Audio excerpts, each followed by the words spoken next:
Hello. Hey, good morning. Good morning. How are you today?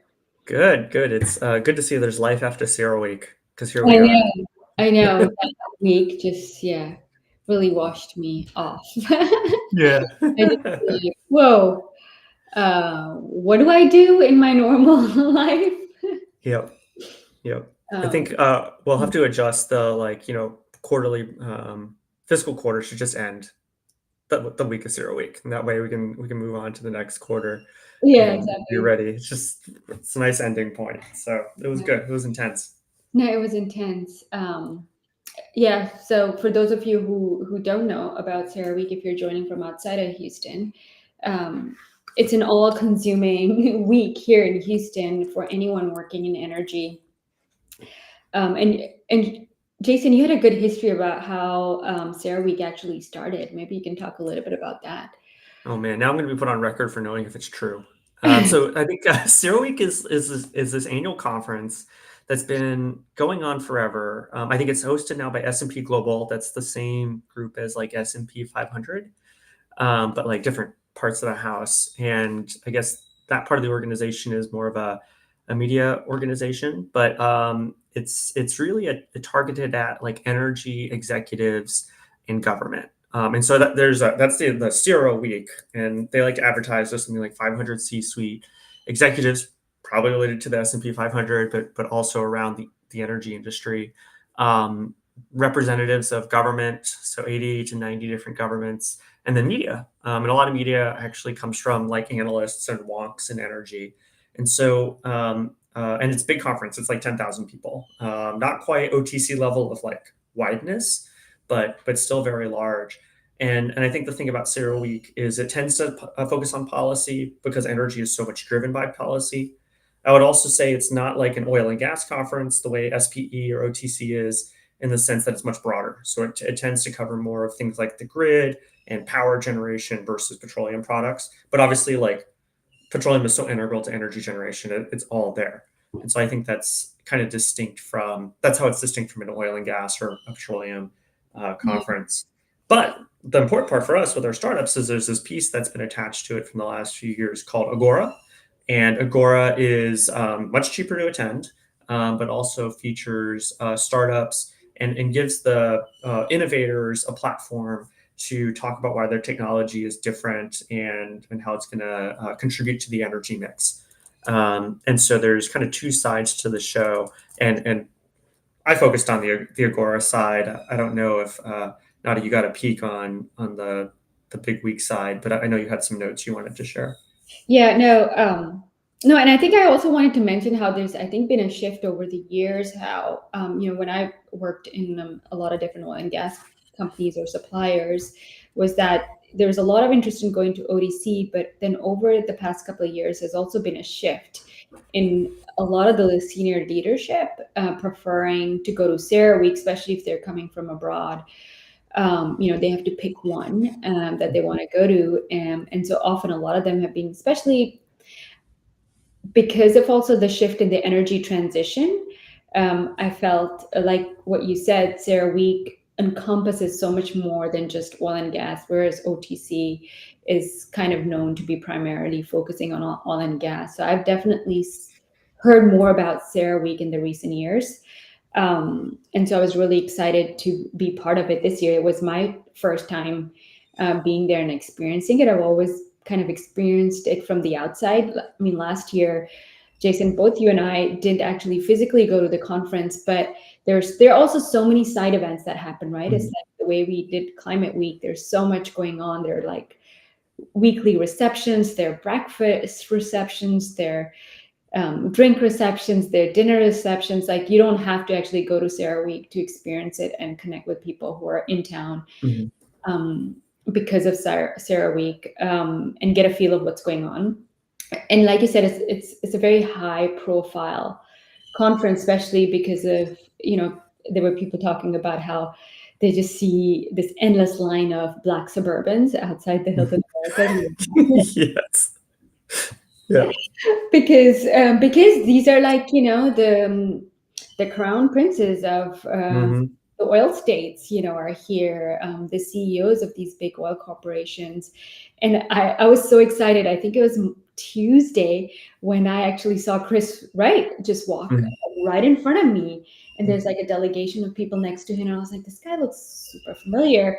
And then, you see people, he had definitely had an entourage and had security around him. And I was like, okay, yeah, I think I know who this guy is. So I tried to sneak in a few pictures, but didn't really get a selfie where he was in the background. I thought that would Yeah. be um, too obvious if I did that. But um, I did.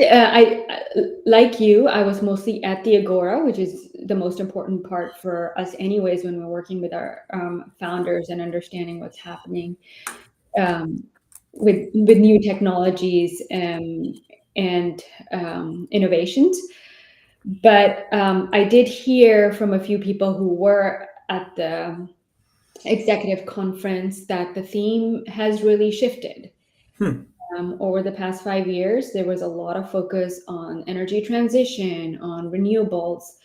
The opening remarks was by Chris Wright himself, and he really set the scene, saying this new administration thinks differently, and Mhm. energy is going, oil and gas is going to be at the center of our conversations on energy. It's going to impact policy, obviously, and it's going to impact where a lot of the funding is going to go towards. Okay. And so I guess can you share a little of how that jives with like the sentiment there? Because if there's a lot of conversation still from kind of the executives about energy transition, you know, did they kind of incorporate, or did you find the conversation incorporated those comments from Chris in his opening statements? So in his opening statement, I think he was very much clear. Like, renewables is, I think he said 3% of the Mhm. global energy is powered by renewables, and 43% is natural gas. So he was really talking a lot about natural gas. And for anyone who wants to actually read his opening remarks, there's a transcript available on energy.gov. Mm. You can find it there, everything he said. And a big focus there was on natural gas, that's going to continue being a big part of the U.S. economy. 23% of I think the global, 25% of the global national supply comes from the U.S. and that's thanks to our LNG exports. Um, and yeah, I mean, I think there was a little bit of talking down on renewables and how they've added instability to the grid.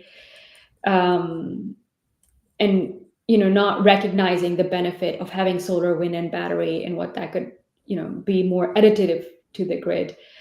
It's interesting to see also how he talks about climate change. I know there were a lot of people talking about how he's a climate denier, but I didn't see that in his Mm. his talk. He definitely does recognize that climate change is happening, but he considers it more of a trade-off of prosperity.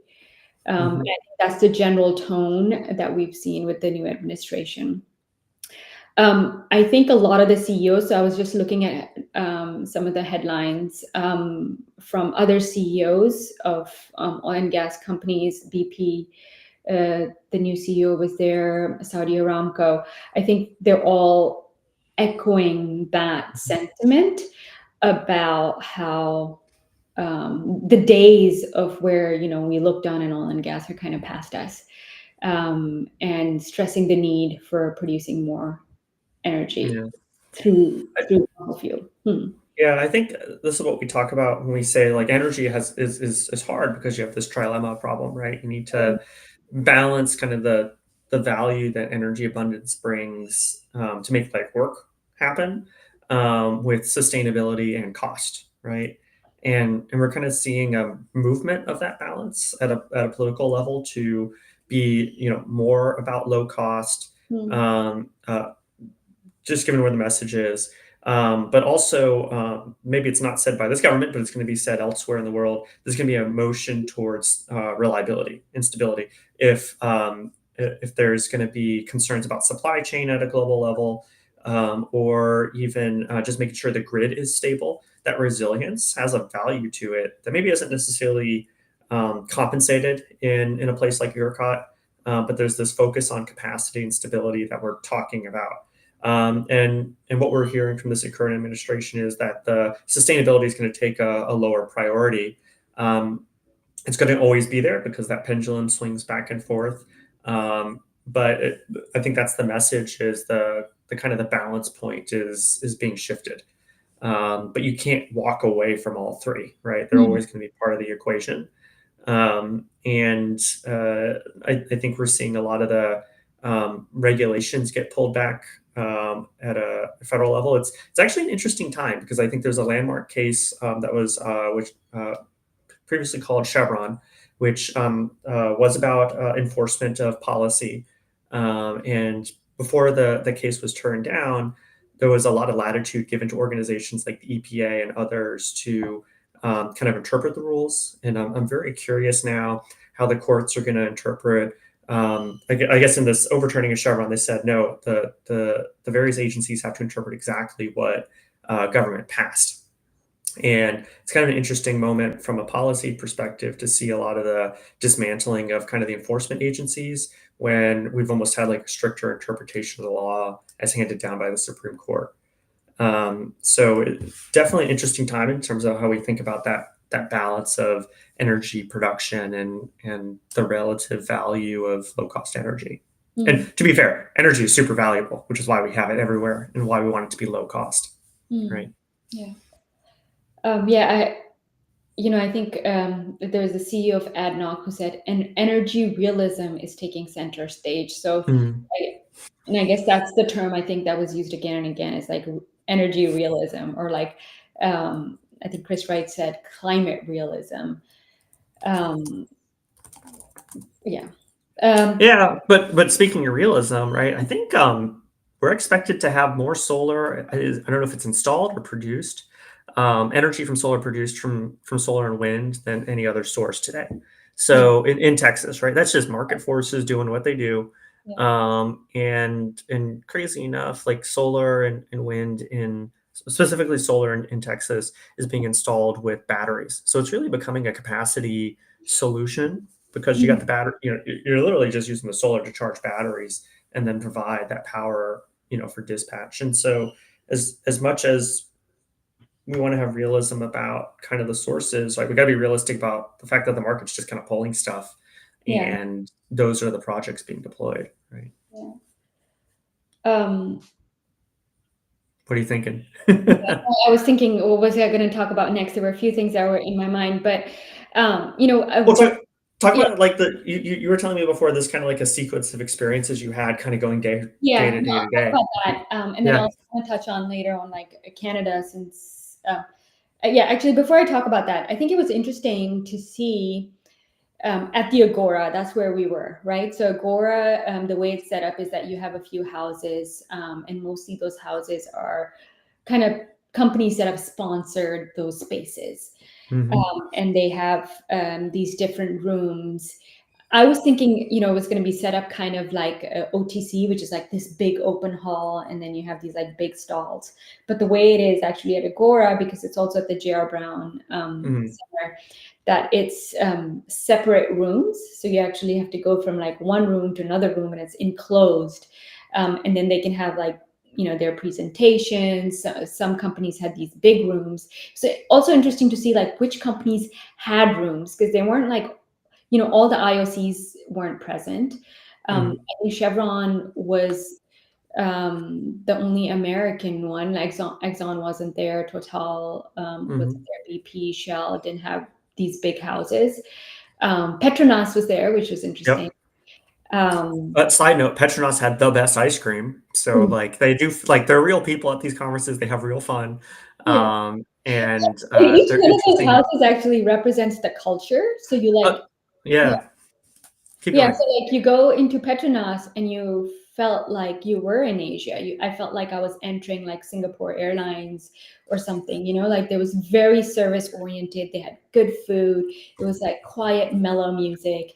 And then you go into like Oxy or Chevron. It's more like kind of the US energy of like kind of noisy and a lot of things being displayed and, very informative, great people.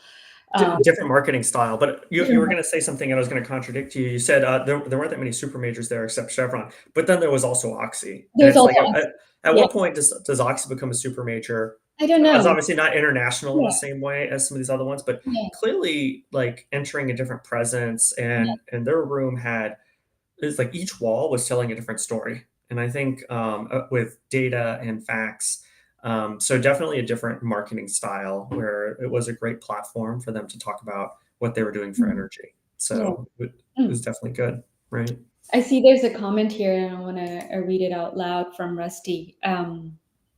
He said, I think it's not just a trade off for prosperity, but rather all the money one country spends on reducing emissions has a negligible effect on climate.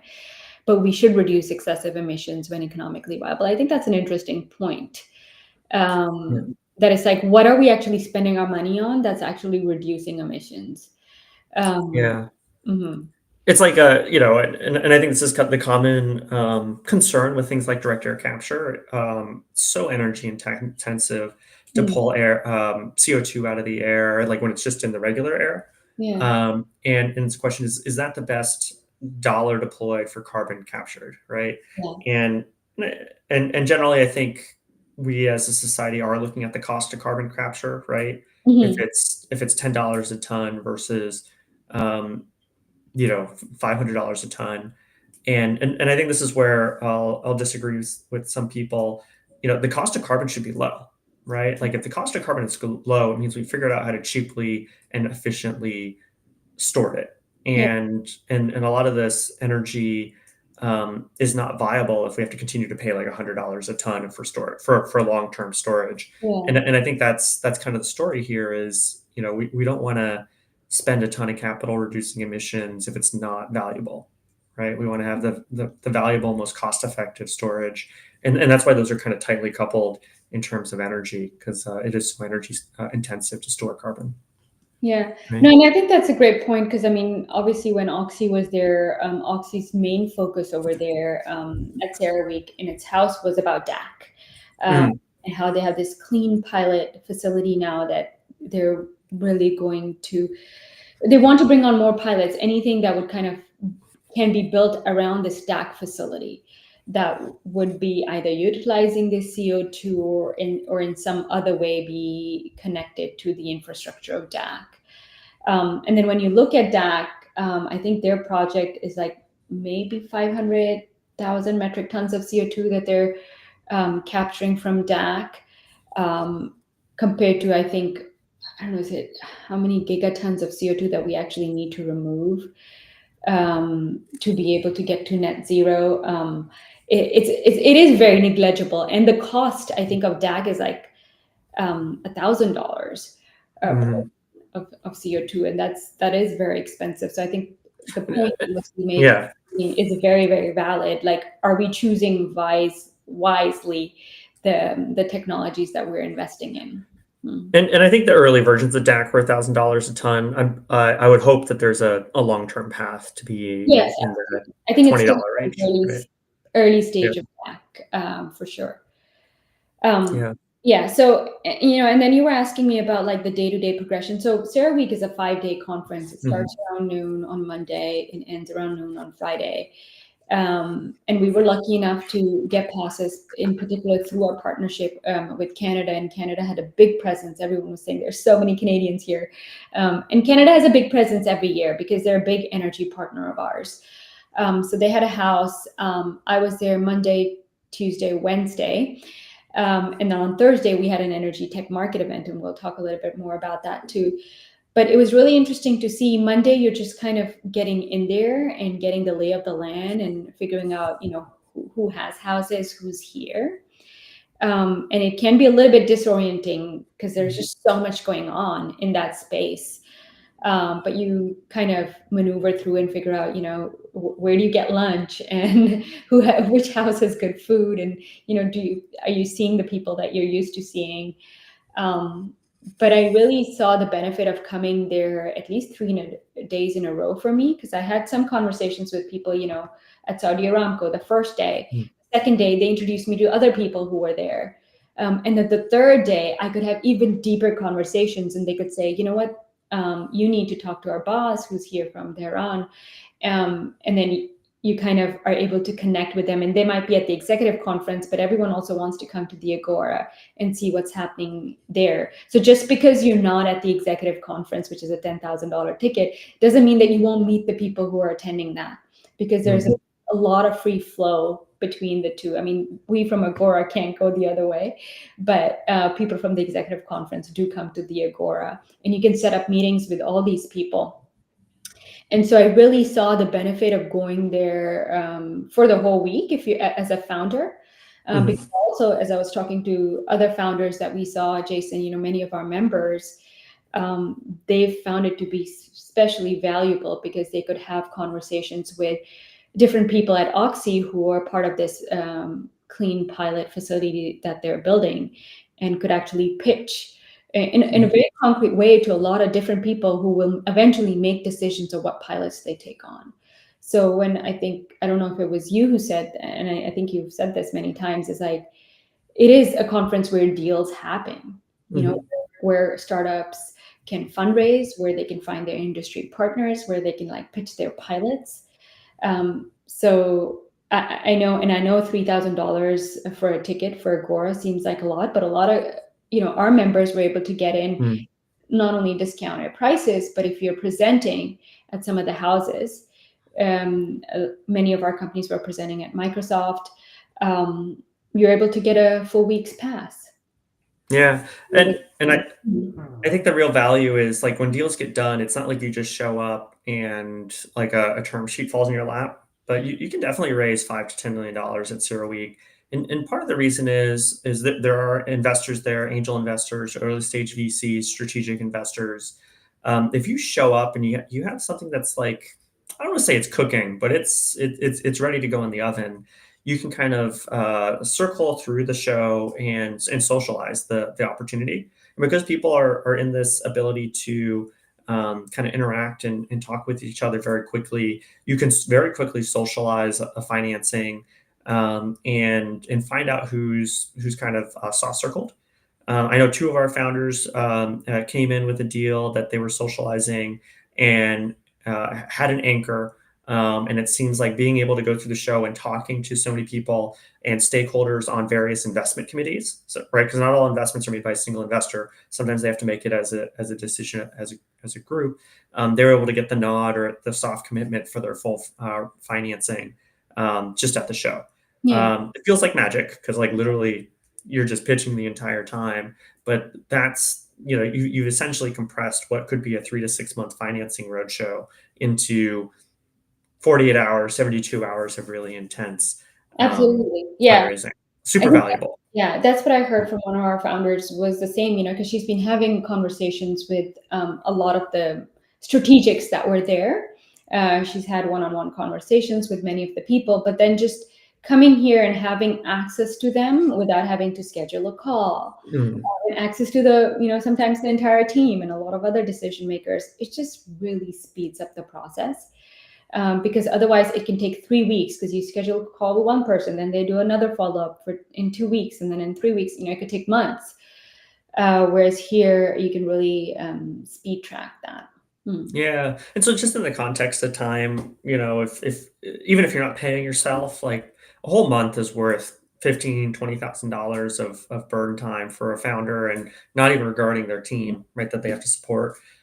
In the scheme of things, the $3,000 or the discount we were able to get for our members ends up being a lot low.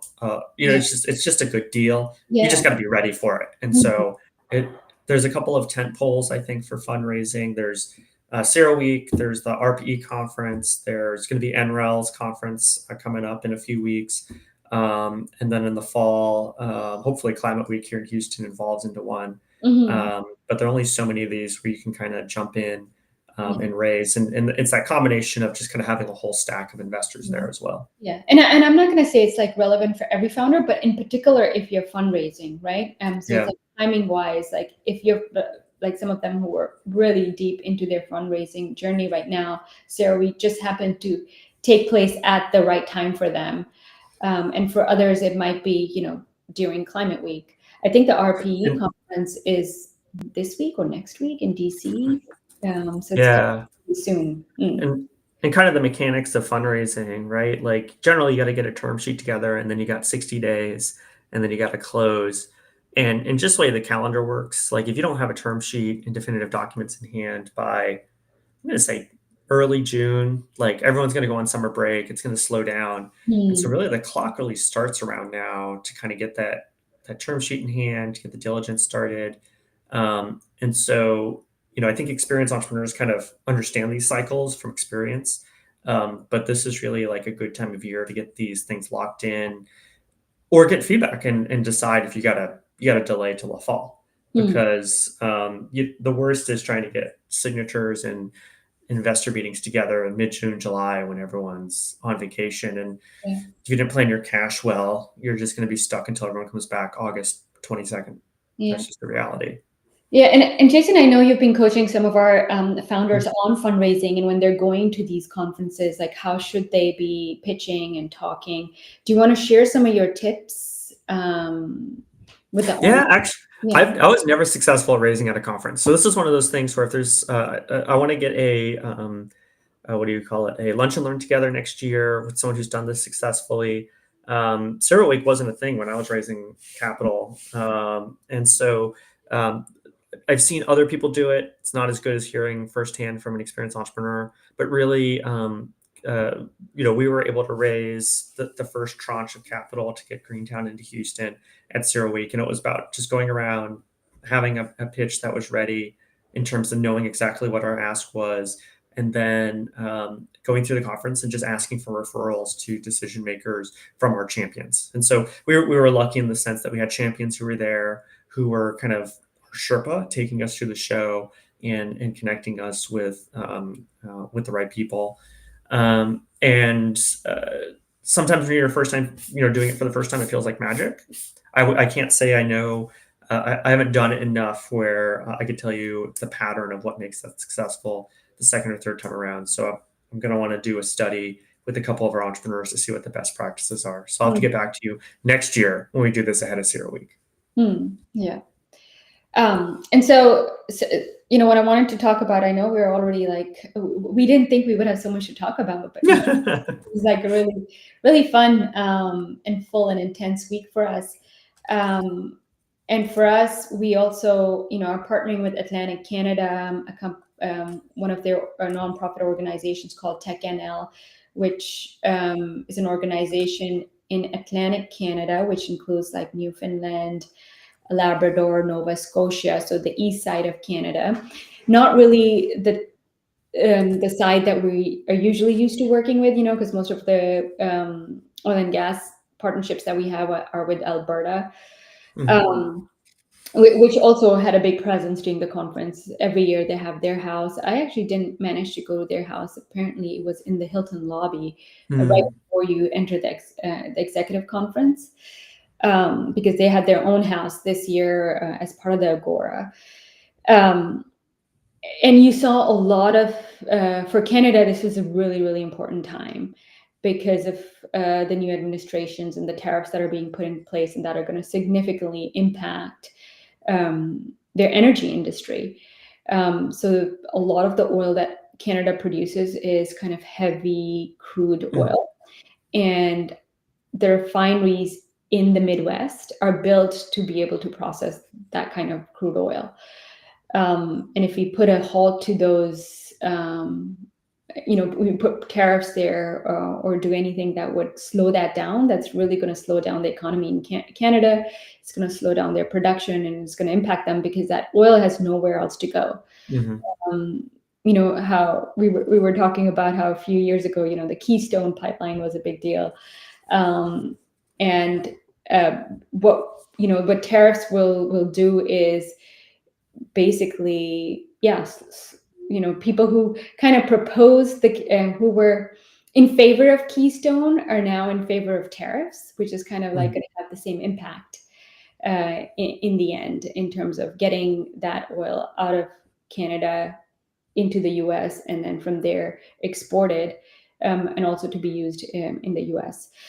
Um, so you saw a lot of these politicians were there, and we kind of got front row seat to hearing them, really concerned, like seriously concerned, because for them, Mhm. this partnership between the U.S. And Canada has been really strong for many decades. The border is very porous, uh, Mhm. and things go, from Canada to the U.S. and then U.S. to Canada. They say for cars at least 6 times, uh, Mhm. or more, according to some. But tariffs in place is really, really going to jeopardize that trade. It's going to not only make it expensive, and so the Canadians you heard was stressing on that hey, it's not only going to become expensive for us, it's not only going to hurt us, but it's going to hurt you guys too. And so when we did our energy tech market event on Thursday, which was really showcasing 9 of the companies from Atlantic Canada, energy companies who are revenue positive, scale ups who want to expand from the Atlantic Canada to Houston, we had Susan Harper, the Consul General of Mhm. Canada from Dallas, come to our event.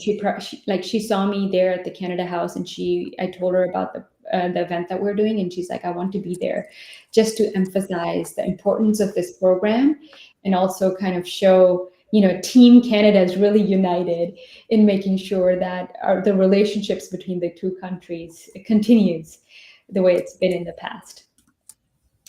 Mhm. And so we had a great event. We had these Canadian companies present. We also showcase. We call it the Energy Tech Market event, which we found out Agora actually means market in Greek. In Greek, yeah. And we didn't know this, but now we do. So it was yeah, it was good that we named it market. So we had like 4 or 5 different, we had 5 different sessions. One focused on ocean technologies, on stakeholder engagement, on carbon management. We had a whole session on geothermal in the afternoon, thanks to our partnership with Geothermal Rising, which Mhm. again, all of these different sessions just brought a different crowd. And over the course of that one day, we probably had close to 300 people sign up and actually come to the event. So it was a very vibrant and fun day. And I wasn't sure, given that we were having Sarah Week, how many people would turn up, but we saw a lot of people. The location of this event was also 10 minutes from the Agora. They left the Agora, they came to our event, maybe went back there again in the afternoon or after, they saw one of our sessions. And many of our people who were local, who didn't go to Agora, it was a great opportunity for them to come and still engage.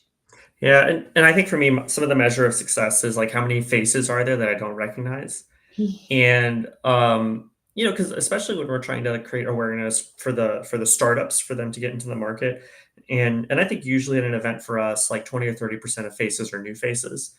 This one I was looking around and. It definitely felt like more than half of the people were kind of new. Obviously, there were folks who were part of the show who we all recognize, and then the geothermal rising brought their own folks. But even in the morning, I felt like there were a lot of people that were just new to me. And um, just as a straw poll, I thought it was good at kind of broadening that reach, which is the goal of a program like this, is to pull into people who maybe aren't necessarily part of our smaller innovation circle that we always run into at the same conferences. So I thought it Hmm. was great. Did, Yeah, and we got some really good feedback from people who, were in the audience, from people who were on the panels. And we made sure the panels were a mix of not only just startups, but also corporates who are innovating within the space. So we had Jonah from SLB Capturi talk about, their evolution of their capture technology and the projects that they're doing. And that's very beneficial for our startups who are in the room, who are like presenting alongside, to know Mhm. how our how are big industrial players building their technology and scaling and expanding.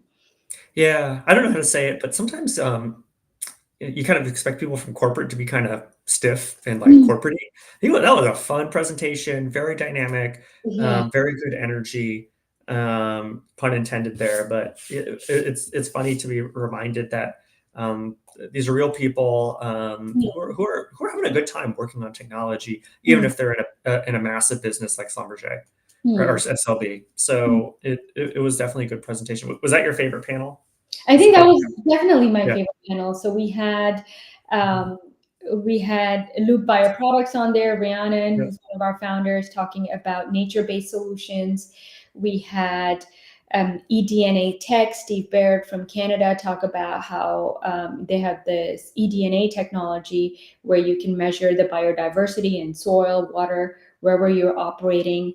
And then we had one more company on there. Do you remember who it was? It was Oh like, no, it was not Capterra. You're talking about a different panel. yeah, no, the same one. There was another one on the, oh yeah. Mm, who was the other This is literally like 4 days ago, and our brain fog is so bad that, yeah. it's all gone away. So there was, New Ionic with Jan. Yeah, New Ionic. Yeah, New Yeah, Ionic, New Ionic. which is again Yep. a Canadian company that is working on a hydrogen. Is it an SMR reactor? No, no, what is, a It's hydrogen. an alternative for SMR, but it uses, electrolysis still, Yeah. but a different kind of, structure for how it generates the steam. Mm. Yeah. Yeah, so got really good feedback on that panel. We had one on industrial monitoring, talking about I digital twin. Yeah. Yeah, I honestly like the format for the stakeholder engagement best. So Mm, Laffy, which is totally why we love a moderator who wants to take control of the situation, flipped the script and said, "Look, we're going to do the panel first, and then we're going to do presentations later," and really orchestrated a discussion that was engaging and lively, and taught us something about how we should do this next year. I've mm, seen Jason at Zetawatts and Matt Adams at Net Benefit kind of present their stuff multiple times. And it was definitely in terms of like the conveyance of information, I thought was a better structure. mm, So absolutely. just Oh, I really enjoyed enjoyed that. yeah. Yeah, and an example where we learned from some of our really experienced fellows, like how we should do things better. So Mm, I really appreciated mm. that. Yeah. And there was just a lot of really good engagement. Like the Q&A sessions where, people couldn't stop asking questions to the panelists. So that was also really good to see. I mean, the people who were there, especially sitting on the first couple of rows, were really there to listen to these new technologies and new innovations that are coming. Yeah. Next year we're gonna do better audio. I've already put it in the budget. We're gonna get our own audio system. Yeah. So It's only getting better from here. yeah, good. And then is there anything else you want to talk about this, or No, did you I want to think move to the that next? was it. No, it was, I think, overall a great success. I think doing Yeah. this for the first year, and want to continue doing this in the years to come. I don't know if Thursday is the best day, or if we should even consider doing it on a Friday. No Um, Friday. Don't do Friday. No, it's not happening on Friday. But I think we didn't really advertise it as much, but we also had a VIP dinner mm, afterwards, which was a lot of fun. I think I don't know, this is maybe how we're different than others. I think a few folks went to a couple other places and came back and came to our VIP dinner specifically because they enjoy the company. I will tell you, a guitar came out. There was some singing involved. There was a birthday celebration, and we did it at Sochi. But I think it is a quintessential mark of the kind of program we do. Obviously, we're here to help people transact and build relationships, but the other part of relationship building is creating camaraderie, and we spend a lot of time trying to do that. And we were there late. I think we probably closed out the night before they shoot us out. But it was a very much a kind of hallmark for me in terms of how we ran it. I don't know if you had a different impression. no, no, it was really good. I think we started dinner at 6, and by 8 I was like done, and I was going to take a ride back from one of our other founders, and I thought he was sitting there kind of waiting for me because we were going to go back together, but then both of us just got engaged in other conversations. I found out, there was someone else from this company here who had been wanting to Mhm. talk, and then we just started talking and talking, and by the time I knew it, it was like an hour later. So a lot of us just ended up sticking around, and like I said, the third and fourth day, you can have like more deeper conversations. And like if you're pitching, like you're refining your pitch as Mm. you're talking to all these different stakeholders and realizing, oh, okay, so this is really your pain point that I should be talking towards. versus just selling my pitch, but really understanding. Okay, like I with Saudi Aramco, I've been trying to get them in for one of our big events that we're going to do in the fall, and really understanding like what are their needs, in what Mm. way do they want to engage with founders, how do they want to help founders, but then how do they make it easier within their organization to pilot, because they have their own challenges inside. Like the intention is there to help, but how do we set up a process that matches their process inside their company? Yeah, it reminds me somewhat. Pitching is a little bit of improv, not Mm, because you're making it up, but like by Thursday, you had there's some conversations that were happening that I was not privy to. But as we were jumping into a quick pitch on Thursday, I had to like listen for what Nada you had developed and were moving mm, forward with. And just like with good improv, you don't want to contradict the other person. You want to say yes and kind of go with it. And it was definitely a good reminder that those conversations are very fluid. And oh yeah. with any small team, it's you got to be light on your feet to keep up. And so it was interesting to see that evolution happen so quickly. But happy that you're just jumping with it. Yeah, it'll be interesting to see like how those things then materialize post the conference too, right? Oh yeah, And I think the key there is to follow up ASAP. Don't wait another week. If you uh, haven't already I, followed up, you should have followed up on Friday. I'm still on spring break a little bit, but so just to move forward a little bit, so just to share with everyone here, so we are out of the Esperson building, 808 Travis Street. We're not going to do any more meetings there. I see still some of my calendar invites still put it out there because I've been too lazy or forgot to change them. But we did the full move out on Friday. All our stuff is in storage. We are now full time at 820 Gessner. Um, I think I have to shut down everyone's key access that they might still have access to on the Authenticate. And we're going to be moving off of that app for all the members. So just sharing that out there. It was, yeah, Wednesday, Thursday, Friday for me was pretty intense because we were just, I was looking at my like steps, and I think I did like 25,000 steps each day. Mm, So I was tired, but wanted to share that we're over on to bigger and better things out at Metro National. No, super excited about our move on the west side and the energy corridor, interacting with more of our founders there. We have this Friday determined to lead lunch coming up already. I thought this lunch was so far away, but here it is It's again. And this yep. time we're focusing on legal foundations for women in business. I mean, obviously these foundations apply to men too, so everybody's welcome. But we have Alicia Goodrow Mhm. and her partner Amy. They will be presenting, and they're really specialized in founders.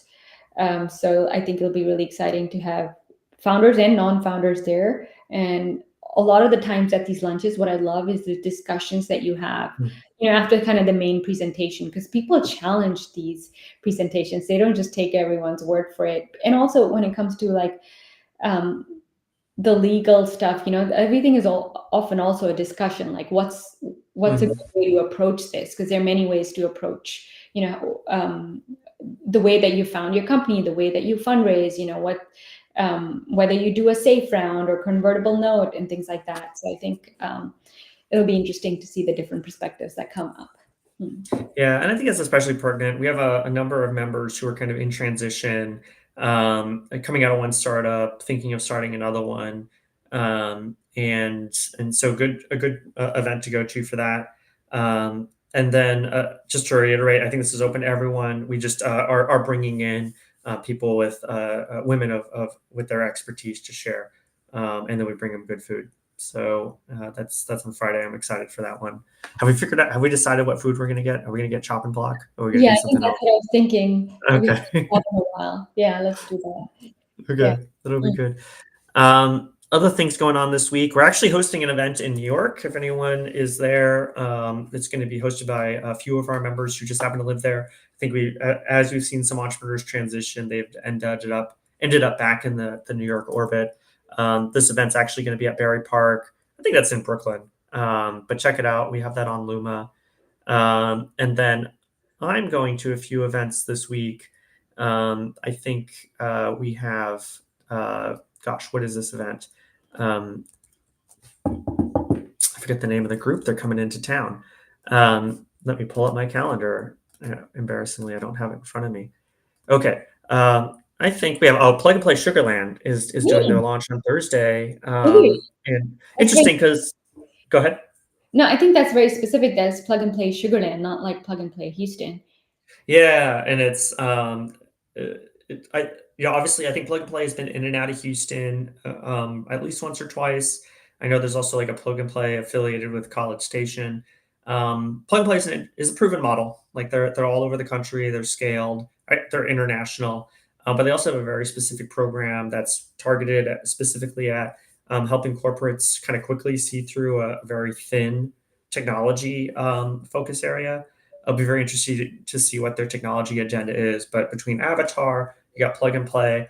Obviously, these companies are coming in to focus on the Houston ecosystem. Um, and I'll be interested to talk with the principals over there and see what their focus is on. Hmm. Um, and then we also have to determine the lead on Friday. So there's still some things. There is, like I said, life after Zero Week, as there continue to be. And then there's going to be more things going on kind of in other cities that some of our entrepreneurs will be traveling to. Like, I think, yeah, as you mentioned, RPE Summit it's starting today, 17th to 19th in DC. And then I think what do we have? NREL is on the week of the 26th. So it's going to be coming up in, gosh, a little over 10 days. So still plenty of things that people might be traveling for. We're just in that swing of the spring conference season. Yeah. No, that's great. Mhm. Yeah. I mean, I'm gonna use mostly this week to just kind of recover from last week and have my spring break, which I didn't get because things like Yeah.